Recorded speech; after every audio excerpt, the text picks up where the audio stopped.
David Brancaccio. In the 2 years since September 11th, there's been no shortage of wild conspiracy theories about what happened that day. It's all out there on the internet. It was Israeli fanatics, the big oil companies, the U.S. military using remote-controlled planes in some attempted coup. Our researchers found hundreds of conspiracy websites, some sickening, some just plain dumb. It brings to mind the dark days after the assassination of JFK, when grand conspiracy theories were also spawned in an atmosphere of confusion and secrecy about the government investigation. Since 9/11, the FBI alone has conducted 180,000 interviews, but we still haven't heard and may never know the whole truth. In the absence of fact, rumor takes over. 4 New Jersey women are determined to change that. Before 9/11, these women's lives revolved around family and children. But when their husbands died that day, they were transformed into political activists on a mission. And leaders in Washington are listening. Our story is reported by NPR correspondent Daniel Zwerdling, with Now producers William Brangham and Andrew Fredericks. Whenever there's a tragedy, you think, how could this have happened? I had faith in all of my leaders on September 10th that they were doing the best jobs that they could to protect the lives of my loved ones, my friends, my countrymen. I didn't understand that I needed to look at the bigger picture. I've turned into a very disenchanted, fully awake, no longer naive person who's extremely driven. I want to meet with the NSA, CIA, and the FBI together in one room. I want to tell them we need to communicate better. That's a nice... Are you? That's a nice idea. Mindy Kleinberg, Patty Casaza, Lori Van Auken, Kristen Breitweiser. These women banded together after their husbands were killed, and now they're leading a campaign to find out exactly how did 9/11 happen, and exactly what's the government doing to prevent another attack. We want to know the subject matter of the open hearings. We want to know who is testifying. We want the dates, and we want to know if we can submit questions. A lot of people think, but we already know what happened on 9/11. It's been all over the news. And besides, Congress just released this investigative report about it a couple months ago. But this country has barely begun to learn the truth about 9/11. That's what the women say. And they want to make sure we eventually hear it. We have no expertise, but what we have is a passion and a drive to right the wrongs and to fix the problems and to find the truth. Mindy Kleinberg remembers the moment when she realized some people don't want the truth. On September 12th, when I was still looking for my husband, thinking that he was going to somehow come home, 100 airline lobbyists went to Washington, okay, and lobbied for them to be protected against us. Congress was about to pass a law that compensated victims' families, but it also severely restricted their rights to sue the airlines. People like Mindy Kleinberg worried that they might never be able to force the airlines to go to court to disclose everything they knew about 9/11. Leaders in Congress said, "Don't worry, we're going to investigate 9/11. So the women were stunned when President Bush convinced Congress to back off. He reportedly told congressional leaders that a sweeping investigation might distract from the government's war on terrorism. As a result, the congressional investigation focused mainly on the FBI and CIA. They never examined what the airlines or the Immigration Service or the White House did or didn't do. Then the women heard that some frustrated legislators were trying to launch another, broader investigation, but the president and his allies in Congress were trying to block that. And that's when the women got together and said, let's organize a protest in Washington. We went to Home Depot because we knew we needed signs, and we are in the line, the aisle of Home Depot, hand sawing slat, of wood, which was very comical because we had all the people in Home Depot looking at us like we were maniacs because we were slicing up, 50 slats of wood and really didn't know how to do it, and no one was helping us. Eventually, they figured it out, and they held their rally in Washington. Hundreds of people showed up, including some U.S. senators. Kristen Breitweiser asked the whole country for support. We need a full independent investigation. We must ask the tough questions and seek out the difficult answers. We must, as a country, grow and be made stronger and safer by the bitter lessons learned on September 11th. let no stone Mindy remain Kleinberg took to the unturned. podium too. We are asking you, America, to stand behind us. Please, pick up the phone, call your senators, call your congressmen, tell them that you want to be safe. Tell them that you want an independent investigation. Not long after that, the White House called, and the president's aides said they wanted to talk. In fact, the New Jersey women and a handful of other survivors had a series of meetings at the White House. Some were reportedly rather heated, but in the end, President Bush changed his position, and Congress agreed to launch a new independent commission to investigate 9/11. The commission is supposed to probe every corner of government and then recommend how it needs to change. And I am honored to be here with the families. Tim Romer is a member of this commission. He's a former Democratic congressman. Romer says the commission wouldn't exist if it weren't for the 4 New Jersey widows. One of the most influential things that they did for me was not only dig into facts and give me knowledge, but really inspire me, both with their effort to move forward and say, we're not giving up. We will never give up. We are going to make government be accountable, and we are going to get answers. Romer was also part of the earlier congressional investigation. One of the women, Kristen Breitweiser, was in my office, and she said to me, Tim, we need you to be our prosecutor. We need you to not just ask the tough questions, but to knock down the doors. And she said, I have a wedding ring. And she took it off her finger, and she handed it to me. She said, you hold this. Where do you think I got this? And I said, maybe Ron gave that to you. I fumbled, and I didn't know. And she said, a couple months after 9/11, they found that ring that's in your hand. That's all I have left of my husband. And they found that ring on a finger. And I have a 3-year-old. And I want to be able to tell her someday what happened to her father and what happened to the country. That's what we're trying to do on this 9/11 commission. But the New Jersey women figured they couldn't just trust that the commission would dig up the truth, so they started digging on their own. This was the beginning of our research. We printed articles, copied them. They gathered mountains of information from the internet and old newspapers. They took their binders to Washington. They met with members of Congress and spent days in hearings. They compared what different officials said and began to find discrepancies and contradictions. For instance, government officials say they can't establish an exact timeline for the events on 9/11. They can't even confirm exactly what time each plane was hijacked or exactly what time they learned that the planes were hijacked. I sat in that hearing, and a lieutenant colonel at NORAD is saying that, you know, the times in the logbook that we have written down might not be the exact time that the event happened.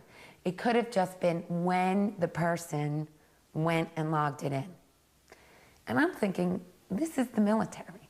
Aren't these the guys that say 0800 and, you know, have everything to the second? And, you know, is that not what we know about them? And now you have this catastrophic event, and you got to call in about a hijacking, and it didn't get logged at the exact time. I mean, it doesn't make common sense.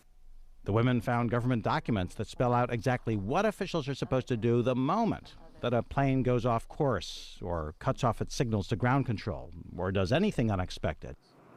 And they read that NORAD sent up fighter jets dozens of times in the year before the attack to check out erratic aircraft. So the women wonder, what happened on 9/11?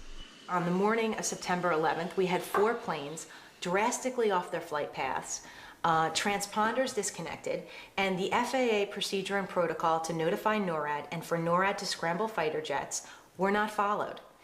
And it wasn't like they all happened in the course of an hour. What I think is very frustrating is looking back when I speak to people, they say, well, it happened in such a short span of time. It did not happen. It happened over the course of 2 hours. You're telling me over the course of 2 hours, Andrews Air Force Base in the Washington, D.C. area, which houses F-16s, which fly cover for Air Force One, could not get a plane up in the air to cover the Pentagon? The more the women searched for answers, the more they learned how the system works. For instance, the more you appear in the media, the more the world comes to you. Because of our work being reported in the papers, we had people reaching out to us. We met with an air traffic controller from Newark who flat out said to us, look, I don't know what happened. All he could tell us was that the FBI showed up, took all of their files, all of their recordings, and walked out. So the women decided to go to the top. They and other survivors met with the head of the FBI, Robert Mueller. The way Breitweiser tells the story, Mueller started showing them a PowerPoint presentation.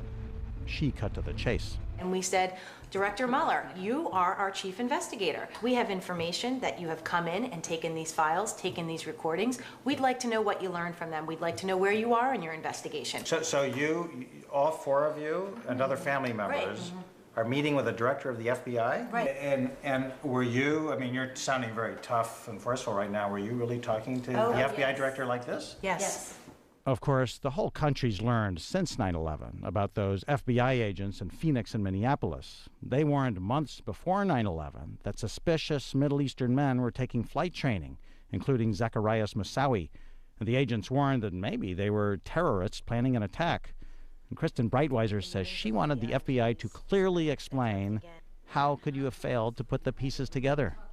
I'm sitting there with a FBI agent who's very high up. Not the director, but nonetheless very high up in the FBI. And I said to him, I don't understand. You have the Phoenix memo, you have Zacarias Moussaoui in custody. You had actually been to the flight school that you picked up Zacarias Moussaoui at 4 or 5 times before to investigate other individuals, one of those individuals who happened to be a pilot for Osama bin Laden himself. And you had the Phoenix memo alerting you to the interest that these Middle Eastern men had in flight schools. How is it that you didn't find them prior to 9/11? So this agent says to me, do you know how many flight schools there are in America? Thousands. Do you know how many ground instructors there are? Thousands. And you expected us to go to every single flight school to find these handful of men? And I'm like, well, honestly, yes. So then I'm like, okay, fine, I'll give you that. I'll give you that you couldn't have hit every flight school. I'm like, okay, fine. Well, how is it that if there's thousands of flight schools and you could never have found them, how is it that you went to Embry-Riddle Flight School in Daytona Beach, Florida, hours after the attacks?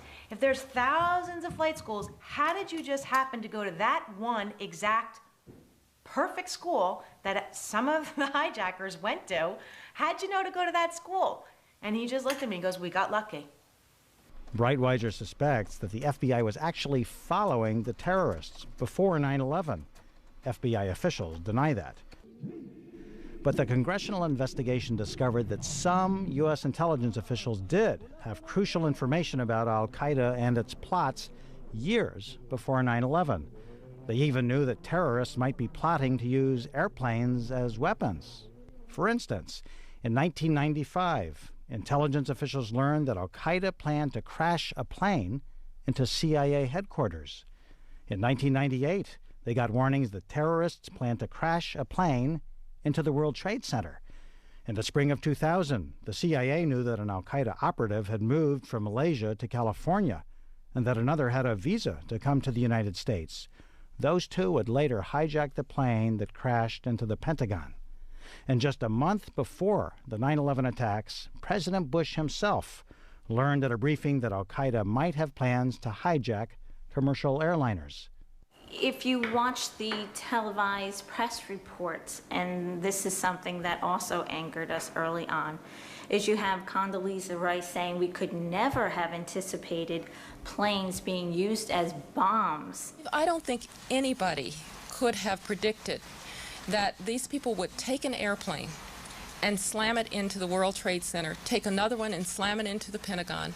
If you reach a certain level in the government or in private industry or anywhere, incompetence should not fly. If you are incompetent in any facet of your job, you should no longer be there. And I don't understand why that feeling is not passed on in Washington. I don't understand how George Tenet could still have his job. I don't understand how Robert Mueller could still have his job. I don't understand how Condoleezza Rice could still have her job. Why? Why? Because they completely and utterly failed. The New Jersey women say they're getting skeptical that the 9/11 Commission can do its job. The commission is supposed to dig up all the facts, but the commission's chairman has complained publicly that Bush administration officials aren't cooperating. They're not turning over key documents. The White House won't let the commission interview government employees unless there's a minder in the room. Meanwhile, the women keep asking more questions that they want the commission to resolve. Can you think of any moment when the women said to you, we've just researched something and look at this, Congressman Romer, and you said to yourself, wow, I didn't know that? That happens on pretty much a weekly basis. Okay. They are always telling me, we need you to kick down the doors, to be responsible, to be our prosecutor, and get at the facts. These women are a little bit direct. They are aggressive, they are knowledgeable, they are well-informed, and you need to be to get the kind of answers that we must have to make this country a safer place. The women's crusade began in the aisles of Home Depot. Then it moved to the White House. They began by examining the past, but now they're also looking to the future. When will the Bush administration give ports the money they need for inspections? When will the White House and Congress reorganize the intelligence agencies? And what about America's relationships with the rest of the world? Before 9/11, you know, my husband and I had the Wall Street Journal, Barron's, and the New York Times delivered to the house. And I would open the New York Times and I would skip I'd read the front page and I'd skip the next 3 pages. And those 3 pages were about the Middle East and, or, you know, the Soviet bloc, or, you know, I never read them. And I never read them because I never thought it mattered. And ironically enough, my husband was killed by Middle Eastern terrorists. And I think to myself, my God, I should have read those stupid pages. I should have known who Osama bin Laden was. I should have known the name Al-Qaeda. And I think that really, for me, that's a wake-up call. I thought democracy just worked. And I learned that it doesn't go like that. That if you want to live in this great country of ours with our fabulous democracy and our Constitution and, you know, our different rights, freedom of speech and all the things that we take for granted, you have to fight for those things. Next week on